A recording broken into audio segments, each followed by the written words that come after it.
চুনো মাছের চচ্চড়ি। চচ্চড়ি আর নতুন করে কী দেখাবো, কিছু সবজির সঙ্গে চুনো মাছের চচ্চড়ি। শেষে আমি ধনেপাতা কেটে দিই। ধনেপাতা কেটে দেওয়ার পরপরই নামিয়ে নেব।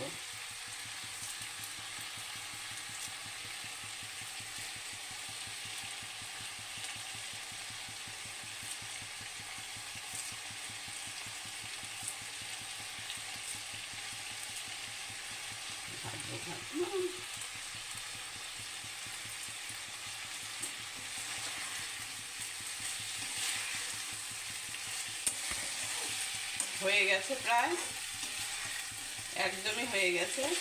টেস্ট তো হতেই হবে, টেস্ট না হয়ে যাবে কোথায়। পাঁচমিশালি সবজি পড়েছে, একদম ছোট ছোট চুনো মাছ। মাছগুলো ভীষণ টাটকা ছিল।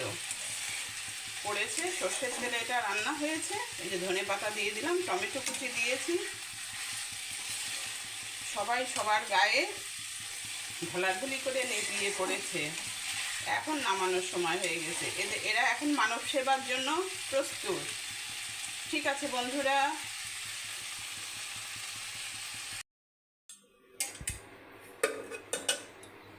চুনো মাছের চচ্চড়ি, মাখানো চচ্চড়ি একদম কমপ্লিট। এটা এখন আমি নামিয়ে নিচ্ছি। নামানোর পরে দেখাবো কি মশলাদার। মাছ ছোট, কিন্তু স্বাদ এসে বড়।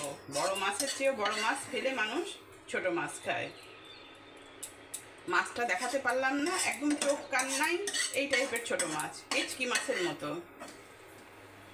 এখন স্বাদে হচ্ছে মানে খুবই সুস্বাদু।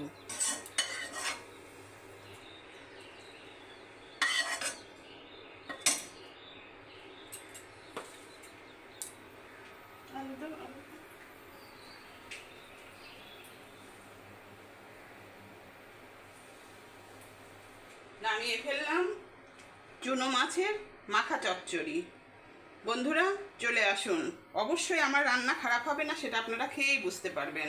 Thank you.